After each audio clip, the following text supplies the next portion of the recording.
ఈ మధ్య మీకు అందరికీ తెలుసు ఎంపీపీ ఎలక్షన్లు జరిగినాయి. రామగిరి ఎంపీపీ ఎలక్షన్ కూడా జరగాల్సింది కోరం లేక వాయిదా పడింది.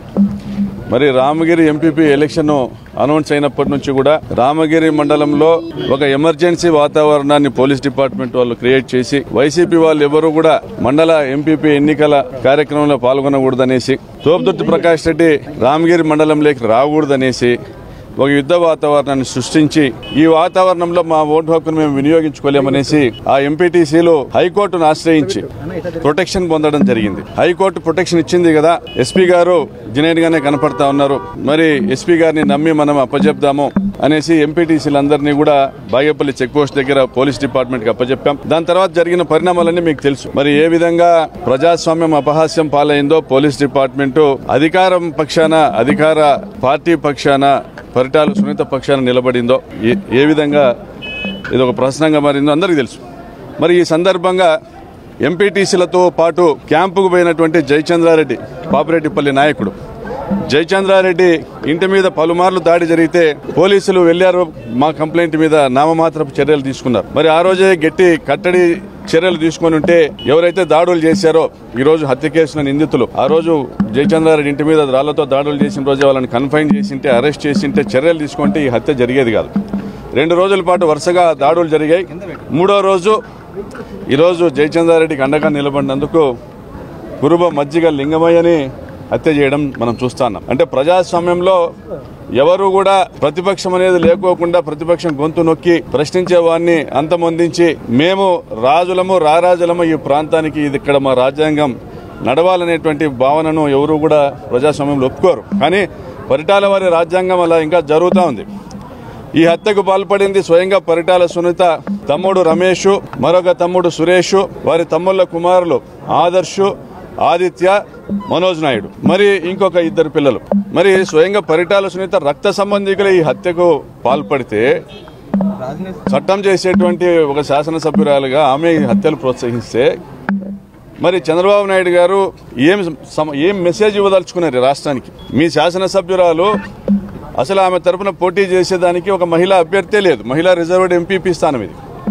మరి అటువంటి సందర్భంలో వేల మందిని ధర్మవరం నుంచి, కదిరి నుంచి గూండాలు తీసుకొచ్చి ఇక్కడ మోహరించి ఎంపీడీఓ కార్యాలయాన్ని ఆక్రమించుకొని పోలీసుల్ని లెక్క చేయకోకుండా ఇక్కడ ఇంత దుర్మార్గంగా వ్యవహరిస్తుంటే మీరేం చేస్తున్నారు?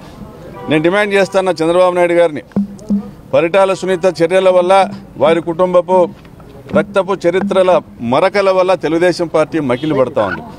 చర్యలు తీసుకోండి ఆమె పైన, ఆమె కుటుంబ సభ్యుల పైన. ఆమె చెప్తా ఉంది ఏ కలువులో దూరుకున్నా లాక్కొస్తామని, నువ్వు ఎలకలు పట్టేదానికి కాదమ్మా నీకు ఓట్లేసింది, ప్రజలకు మేలు చేయాలి, అభివృద్ధి చేయాలనేసి.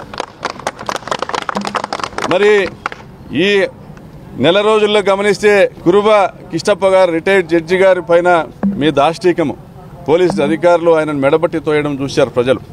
మీరు కబ్జాలు చేయడానికి కబ్జాలు చేసే ఉద్దేశంతో ఇల్లు పడగొడతా అంటే ప్రశ్నించినందుకు కురుబ నాగిరెడ్డి పైన దాడి చేశారు. ఎన్నికలలో భాగమైనటువంటి అనెక్సర్ 1, అనెక్సర్ 2 సబ్మిట్ చేయడానికి వెళ్తే ఒక అడ్వకేట్ గా. అదేవిధంగా కురుబ బాలన్న మీద దాడి చేశారు మీ బంధువులు సిద్ధరాంపురంలో. ఈ ప్రతి ఒక్క దాడిలో మీ బంధువుల హస్తం ఉంది. మరి ఈరోజు అదే కురుబ కులానికి సంబంధించినటువంటి నాయకుడు లింగన్నను హత్య చేశారు మళ్ళీ మీ బంధువులే. నిన్న ఉషశ్రీ చరణ్ గారు, ఆమె పైన కూడా కేసు నమోదు చేశారు. ఎందుకు ప్రశ్నించాం? మేమేం చేసాం? మేము చేసిన తప్పేంది? పోలీసులు మేము దుర్భాషలాడామా? తెలుగుదేశం పార్టీ గూండాలు వచ్చేసి హైకోర్టు రక్షణలో ఉన్నటువంటి ఎంపీటీసీలను ఎత్తుకెళ్తా ఉంటే వాళ్ళని దుర్భాషలాడాం. మరి వక్రీకరిస్తూ పోలీస్ డిపార్ట్మెంట్ మీద మేము దుర్భాషలాడామని అక్రమంగా మా మీద కేసులు పెడతా ఉన్నారు. మీరు న్యాయం చేస్తారని నమ్మి, పోలీస్ డిపార్ట్మెంట్ నమ్మి ఎస్పీ గారికి మెసేజ్ పెట్టానమ్మా, మేము పూర్తిగా మిమ్మల్ని నమ్ముతాం, మీ మీద ఆధారపడి వస్తానమనేసి.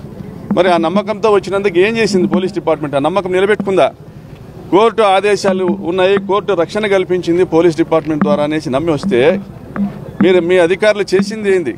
మీ అధికారులు ఆ జీపుల్లో, ఏ జీపుల్లో అయితే మా ఎంపీటీసీలని పంపమని మీరు అడిగారో అదే జీపుల్లో, పోలీస్ జీపుల్లోనే పంపితే మీ అధికారులు ఆ జీపుల్లోకి ఎక్కి పరిటాల సునీతతో వీడియో కాల్స్ మాట్లాడించి బెదిరింపజేసింది వాస్తవం కాదా? మీ కాకి సొక్కాల మీద, కాకి టోపీ మీద మీరు ప్రమాణం చేసి చెప్పండి. మీ టోపీకున్న 3 సింహాల మీద ప్రమాణం చేసి చెప్పండి. ఇది న్యాయమని అడుగుతా ఉన్నా.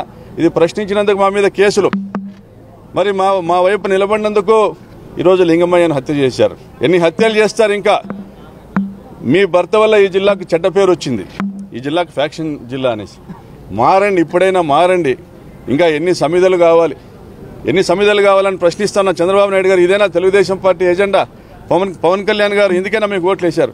నేను ఒకటే చెప్తా ఉన్నా, ప్రేమతో దగ్గర తీసుకోండి, ప్రజలకు మీరు ఇచ్చిన హామీలు నెరవేర్చుకోండి, అభివృద్ధి చేయండి, ఈ కాలువ లైనింగ్ ఆపండి, రైతులకు అన్యాయం చేయొద్దండి, మంచి పేరు తెచ్చుకోండి, మళ్ళీ ఓట్లు అడగండి, సంతోషిస్తాం. కానీ దయచేసి దుర్మార్గాలు ఆపండి.